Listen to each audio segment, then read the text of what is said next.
Tan-awar ko na itong trabaho dito mga tats. Nagkahulog-hulog na itong mga papeles mga tats. Lan pa ato mga tats natakaron sa syudad kay natagilihok ang mga requirements about aning purpose. Mao nang wala sa dagat karon kay napata sa syudad kay nalagi ta ginaskaso lagi ani. Kay uban magud ani nakadawat na kita wala pa. So ang atong kinahanglanon magud ani certification kanang sa eskwelahan gikan kay mo magud order gikan dito sa taas nga mga daw gumig certification. Mo na dili basta-basta atong lihok diha. Kung napansin ninyo ako naglihok mga tats kay nga naman kung sila magud atong saligan diha ang mga maestra ug maestro da unya-unya na ta or ugma-ugmaon. Mo na magpila-pila ta dira sama ng mga estudyante. Makainom mabutaan itong eskwela pa ta sa unang panahon ay nga nagpila-pila ta ang eskwelahan. Ug di madugay mga tats murag na overtake na jud ko tan-awag ng pila to sa akong kilid pero ako napud ko sa kilid nagulat ko. May nalang gani gitawag akong pangalan mo nang nihanyo jud ko sa maestra nga importante kay ni ma'am kay gamiton jud namo ni karong orasa. Kay pag human magud na mga tats mo adto patag meeting. Mo nang akong giklaro mga tats kung saan pangalan ni gawas diha kay duha magud ni akong college. Isa pod akong high school og elementary isa pod. Tama na.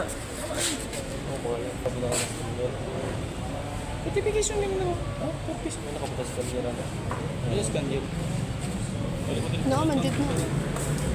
Mao nang dili ta magdugay-dugay dira mga tats kay daghan patag adtuan kay nag-apas pa ta sa meeting kay karong oras sa mag-meeting na jud.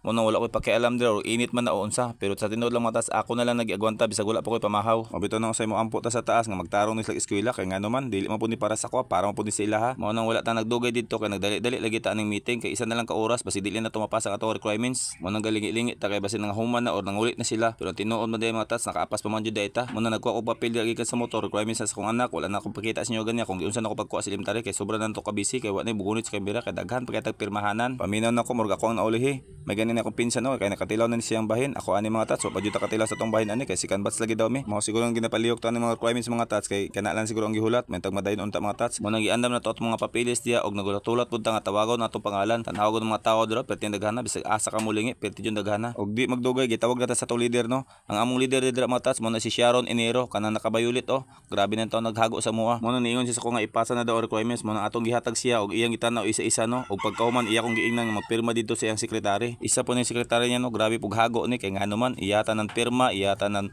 fill up kung di ka kabulo mo fill up siya mo fill up mo ni mga tats i-shout out pud nato ni kay mga buotan ra ba ni og isa pa wala ra ba ni sila sweldo kanimo Madam Bibang. Salamat kay Simono sa pag-atiman sa tuwa diya og waputan naglisod-lisod og di magdugay mga tats mupasin nata kay perti na ba yung gutuma. Maibog mong sa uban nga nakadawat na nakapalit nagbugas sinako-sako og isa pa nakapalit na sa grocery. Siguro giben-ben siguro sa gobyerno ang kwarta mga tats kay ngano man perti ra ban daghana ang nakapurpis mo na magulat-ulat lang sa ta.